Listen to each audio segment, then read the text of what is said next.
Bienvenue à tous sur WWE Info et voici les titres. On parlera donc de Brock Lesnar, de l'entretien entre Michael Cole et Triple H, des résultats de NXT et enfin du Canada et WWE Network, $9,99.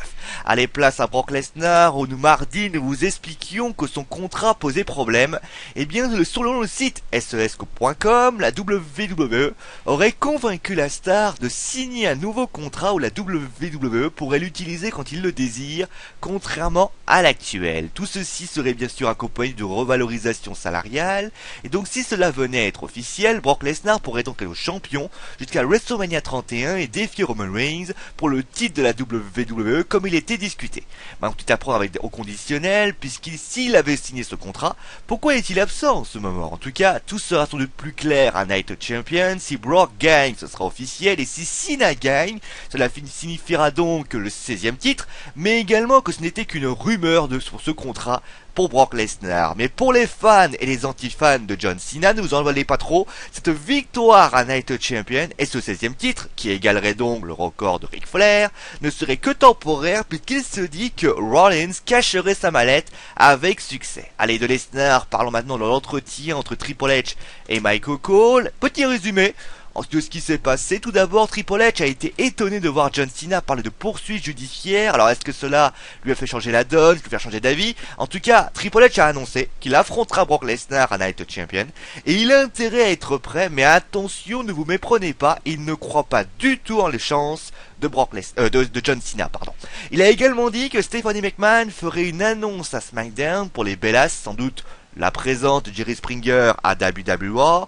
Et il faut savoir qu'elle est peinée de cette guerre entre les deux sœurs. Et il termine en disant que Randy Orton veut se venger de Roman Reigns et que le match entre Bray Wyatt et Chris Jericho sera le chapitre final de leur rivalité. Je vous rappelle donc qu'à WWE, nous aurons deux matchs. Vous aurez à la fois donc Jerry Springer qui sera là, Roman Reigns, donc un remake du SummerSlam, Randy Orton contre Roman Reigns et Chris Jericho contre Bray Wyatt dans un match en cage. Allez, maintenant place à NXT.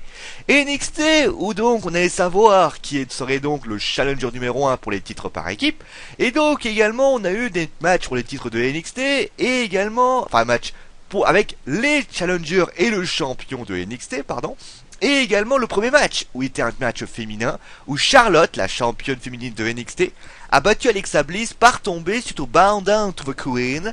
Après le match, Bayley est arrivée pour parler de son match face à Charlotte à TakeOver 2 et a mis en avant le fait qu'elle remporterait la ceinture à TakeOver.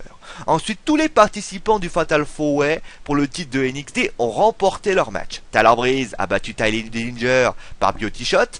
Tyson Kidd a battu Adam Rose par soumission suite à un sharpshooter.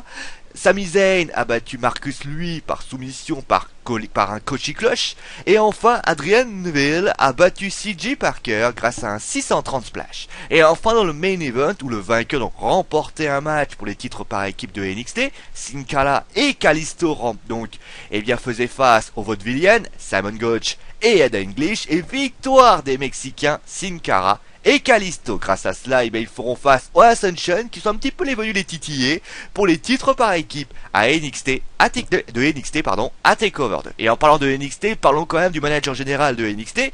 Et comme vous le savez, c'est bien Regal désormais. Tout le monde se demande sans doute pourquoi lui. Et bien, contrairement à ce qu'on pense, c'est pas de gaieté de cœur, puisque c'est plutôt pour le recycler, si vous voulez ce que je veux dire. Car il serait beaucoup trop fade comme commentateur de NXT, et donc on a préféré bien sûr le faire changer de poste et le faire devenir General Manager de NXT. Et enfin, parlons maintenant de l'information que vous attendez tous, le Canada. Et bien sûr, du WWE Network, $9,99.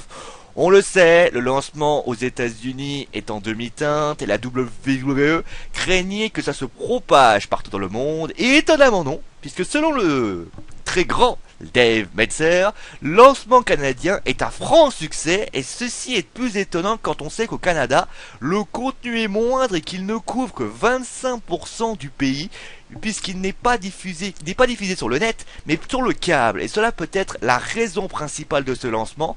Et donc on peut imaginer que si jamais ça marche comme ça au Canada, on peut l'avoir également le WWE Network sur les réseaux câblés, CanalSat ou alors les box, comme par exemple proposé par exemple à la manière de beIN Sport. En parlant d'ailleurs de la WWE Network, cela étant les circuits, c'est désormais officiel, il n'y aura pas de retour de Tough Enough, la raison est bien évidemment financière. En tout cas, ça veut dire une chose, c'est que WWE Network a du mal à s'exporter aux États-Unis, mais on va dire dans le monde, c'est plutôt une grande chose, et il semblerait quand même que la WWE pourrait très bien se rabattre, non pas aux États-Unis, mais hors des États-Unis, et là peut-être que le chiffre d'affaires pourrait grimper très vite.